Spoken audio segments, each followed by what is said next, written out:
They kept a little sensor of the original coals. Remember, God set it alight the first time. They kept it up until the time when it was temple, same thing happens, coals are lit, and so we go on, and it's supposed to be a perpetual fire. It's a symbol that God Shekhinah, through his anger or his refining on the brazen altar, his judgment will help you be cleansed so that his wrath will be turned away from you. Right? An interesting fact, the name Jericho means his sweet smell. His sweet smell. Nice point. Very nice. Shortly just filling in, the word Jericho literally means his sweet smell. So something that is sweet to him. A nation that obeyed everything I said. Knowing that Achan has probably done this, but anyway. He still looks at a nation who is seeking his face and wants to obey.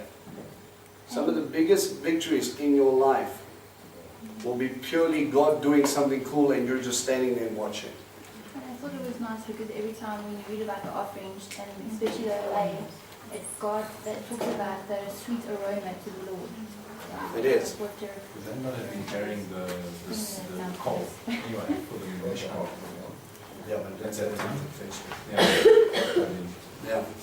So again, he makes an oleh offering, something of complete dedication. A nation stands as a testimony to this. Every time you come into the land and you walk past this ash heap, and what they found was something cool. When they did excavations inside the city, they found an ash heap that was 1 meter deep.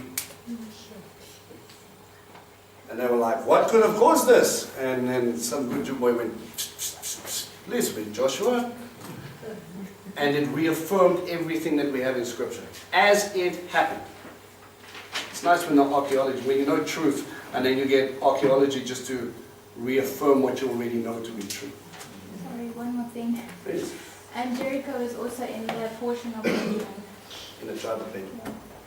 What does that mean to you? Son of my right hand, first group for sure. Very nice. Okay, so there are links that is coming in. Just something about the scarlet robe. That's not represents the atonement, the blood. And Yeah. with her hanging the robe out of the window was sort of her faith as to what led her to salvation. Absolutely. It's also something interesting that they get a crimson thread that actually gets put in the purification offering with the red heifer. It purifies you from something that was dead. You were dead and then now you become clean and you're now alive, in a sense.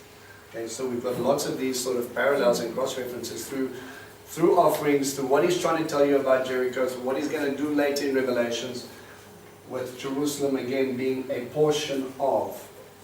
God is coming, God is going to ask the question, what is he going to find on your lips?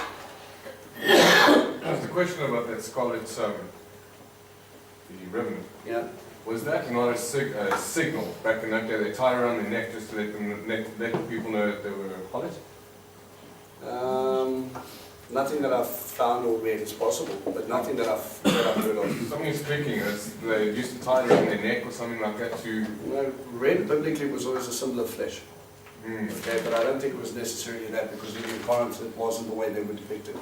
Because the way I'm thinking about it is, if that is the case, then that would have been her giving up her old life to receive new life. I think for me it was more about a Pesach picture, right? Blood on the doorposts as a covering for me, that when death passes over, again there's protection in this house. And it was only the people in this house that survived. Same picture as Pesach before. Sorry, and you said that she was honored afterwards. And when that link that was sent on the group about this Jewish guy that found the name of Yeshua in the sections, did you see at the end he said that you can't say this to the other people in your congregation because they'll kick you out? So what clicked now was Rahab had to follow according to God's ways, or else she would have been kicked out.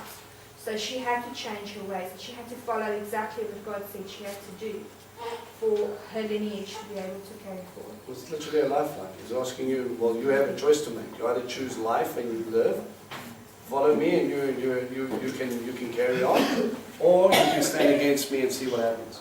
She never left it up to chance. She risked her life already to protect the two witnesses. Okay. One thing that keeps coming to mind about the Scarlet Thread is they used to tie it around the land and they may were doing Scapegoat. Yom Kippur. Mm. And it would turn white for the piece that they hung on the door of the temple. That's one of the miracles, yeah, that supposedly happened. And then in the Babylonian Talmud around the time of, what's it, 30 AD? 40 years, but they state 40 years prior to the destruction of the 40 temple. years between, yeah, 40 years prior to the destruction of the temple, that actually stopped turning white. Right? In our own Jewish sources, they actually knew something went wrong when the scapegoat actually, Messiah himself, again, they no longer accepted offerings of all. Okay? Happiness? Great time is happy time.